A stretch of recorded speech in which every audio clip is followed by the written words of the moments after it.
So in this video series, we're going to talk about ancient Egypt. And I think one of the important things that I want to talk about before we get into ancient Egypt is that all of the four ancient civilizations we're going to talk about, there's one central factor that were really, really important with them. And that was water. I'm going to kind of advance this slide right here so you could see this. Maybe I should move myself out of the way here a little bit so you can see this a little bit better. Particularly ancient Egypt, Mesopotamia is kind of the same way, and Indus Valley, rivers and water were critical to civilizations developing. Why? Farming. I mean, think about what you use water for.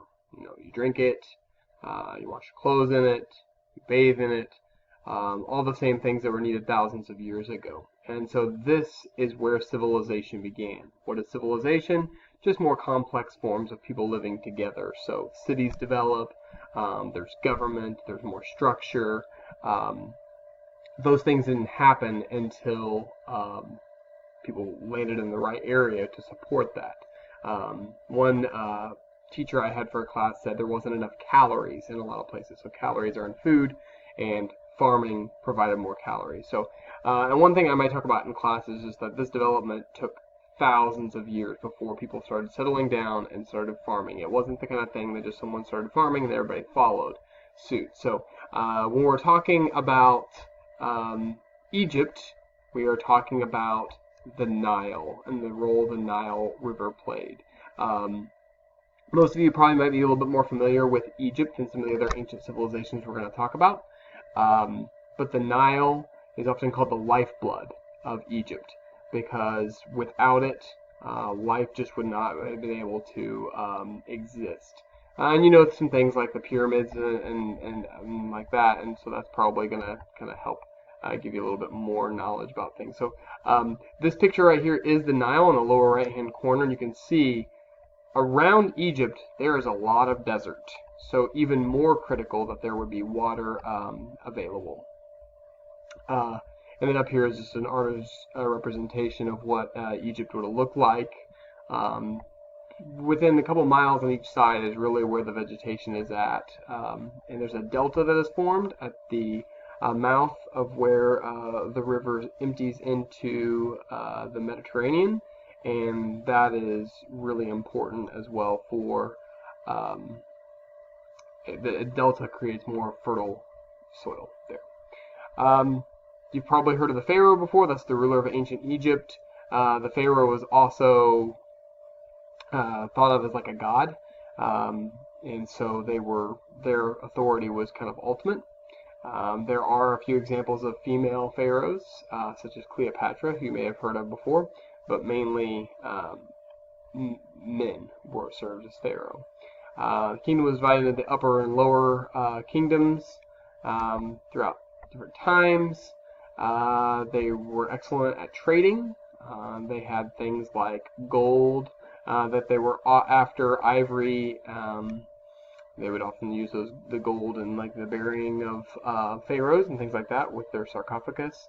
But what they had to trade was grain from all the farming that they could do right around there. A lot of places you couldn't farm, so it made Egypt really important in that area. So as we kind of move on here, they were polytheistic, believing in multiple gods. If you've seen, lots of movies kind of reference this, the Mummy movies that have been out, even Peabody and Sherman, if you've seen that cartoon, it talks about some of the gods there. So Ra was probably the chief god, and that was the sun god, because you would depend on the sun for so much. They also had a god for the Nile. There was Anubis, which was kind of the god of the underworld. So there's lots of other gods. So they were definitely polytheistic in their beliefs. You may have heard of this guy before, King Tut, King Tutankhamun.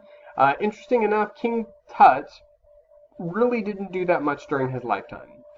He ruled as a boy king, which probably meant that somebody else was making most of the decisions for him. And at age 19, he died. Now, they're not exactly sure what he died of. There is no record of it. But we do have his body that was found in a tomb. And I'll get to that in a second because that's mainly why he is famous. And he was found with certain injuries, and so they're not exactly sure what happened. They think maybe he had an infection of some kind. but they're not totally sure what happened to him. So why is King Tut famous? It's kind of like what I already said. His tomb was discovered. Now you may think, well, isn't there a lot of tombs? Most of the tombs that hold pharaohs were raided over the years, and all the bodies and this is called death mask here, were often taken. So King Tut is particularly famous because his tomb was so well preserved. It was actually, no one knew it was existing. I think it's when they went to get water one day, they were excavating, and they discovered it. So kind of interesting that that's why King Tut is famous, not so much because he just did all these wonderful things. We'll talk about a few other pharaohs probably during class that did, substantial things during their lifetime. One of the other things that's important with all civilizations is that there's a way of usually communication, not only in verbal communication but written communication. So hieroglyphics is something you might be familiar with. It's going to be all on the walls of the pyramids. It was more of a script used for record keeping or religious purposes, but they also had another script called demotic script, not demonic, demotic. And that was another script that they used. And two of the three of those are on the Rosetta Stone, and so that's, I think, how they were able to translate what is being said in hieroglyphics, is because the third language is Greek that's on there. Greek is still spoken today, so scientists were able to read that and explain what is said or what these symbols all stand for. So today, anthropologists, archaeologists know what these various symbols stand for. And that just shows the complexity of civilization when there can be a written record like this. It just shows the complexity of civilization. Some other advances, math and science. I mean, to be able to build the pyramids like they did shows that they had, a working knowledge of math and science. They studied astronomy, and as I already said, they mastered engineering. This picture right here is the library at Alexandria, which burned to the ground, and it was kind of a very significant event when it burned because it held most of the records from antiquity. Luckily enough, even though it was destroyed, there were Islamic teachers in the Middle East, mainly because that was a central area of development that was coming years later, would hold on to those records, and so they wouldn't be permanently lost. But when the Library of Alexandria was destroyed, it was kind of a really big deal because all these records that had been kept were gone. So here are two of probably the most iconic images from Egypt. If people go there today, they're often here to see these. These are the pyramids at Giza. I think this is the Valley of the Kings. And then we have the Sphinx, which is also another tomb. So the largest one right here, I think, is this third one over, is the Great Pyramid.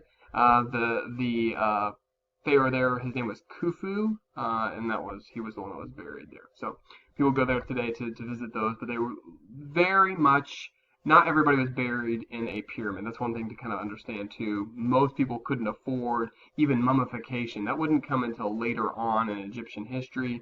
We probably tend to think that, everybody was buried in a pyramid, but it's kind of like, that would be the rock stars and the royalty were able to do that. A couple of people that might be important to note is Alexander the Great, shown here. He was a Greek, and he conquered ancient Egypt in 332 BC. And then we also have the reign of Cleopatra, who was not even really an Egyptian at all. She just kind of adopted Egyptian practices. And eventually, ancient Egypt, like much of the area of Western Asia, comes under the control of the Roman Empire. And that kind of ends ancient Egypt. So some significant things that we'll talk about is just obviously their developments of the pyramids. Hieroglyphics is something I really want you to know.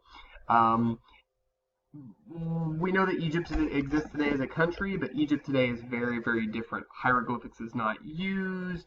The worship of the sun and Ra, that's not really a part of it. Most of Egypt today is Islamic, which we'll talk about a little bit later on. So we can't really say that ancient Egypt really exists in the same way that it did thousands of years ago. And you're going to see very soon one of the other civilizations does have that ability to say that it is the same, very similar to how it was thousands of years ago. So thanks for watching.